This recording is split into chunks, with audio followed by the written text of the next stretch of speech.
Can omnipotence be defeated? When you hear this question, the first thing that you think of is either simply no, are you stupid, or omnipotence doesn't exist. By the very definition that many believe, an omnipotent being is capable of anything, including surviving anything. What if it doesn't want to, though? What if you create an attack or effect so powerful that omnipotence just doesn't give a crap and says, I'm done, and let the attack remove it? Omnipotence didn't technically lose, since it ended itself of its own volition. Can omnipotence be defeated? When this topic comes up, ironically, people use logic to defend why omnipotence cannot lose.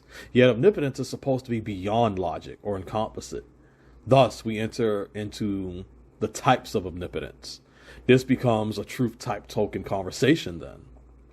Standard thinking leads to logic being greater than omnipotence, when omnipotence is by definition able to overcome, destroy, or change logic. Or since an omnipotent can do anything, it can think of a way to make it work, even if there is none. Can omnipotence be defeated?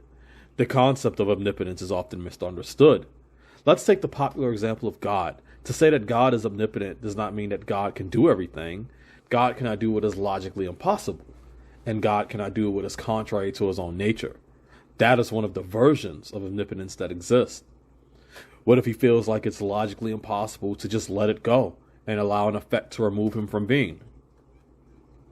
According to St. Augustine, God is rightly called omnipotent, though he can neither die nor fall into error. For he is called omnipotent on account of his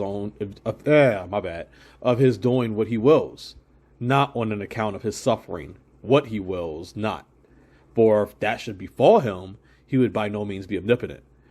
Wherefore, he cannot do some things for the very reason that he is omnipotent. Then you got St. Thomas, who states, all confess that God is omnipotent, but it seems difficult to explain in what his omnipotence precisely consists. For there may be doubts as to precise meaning of the word all when we say that God can do all things.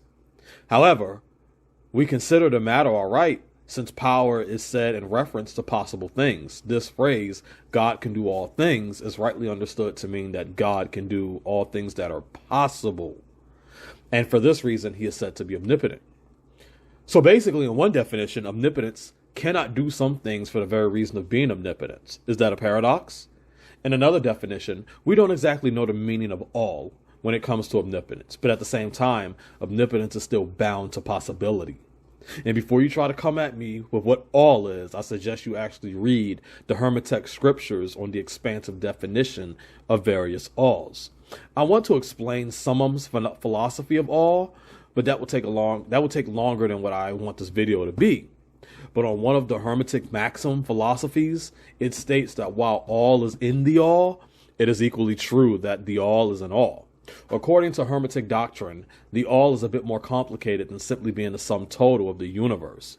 Rather than the all being simply the physical universe, it is more correct to say that everything in the universe is within the mind of the all, since all can be looked at as the mind itself. In effect, the universe is partially existent on the mental plane, and we may in fact all be parts of the all's psychological makeup, representing parts of the all in its dream or meditation. However, even with everything in the universe being a part of the all, it is still possible that other things exist outside of the all.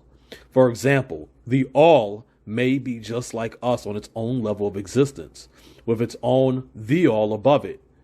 Other beings will be part of that greater all, having the same difficulty interacting with us as anyone else has entering the dream of others.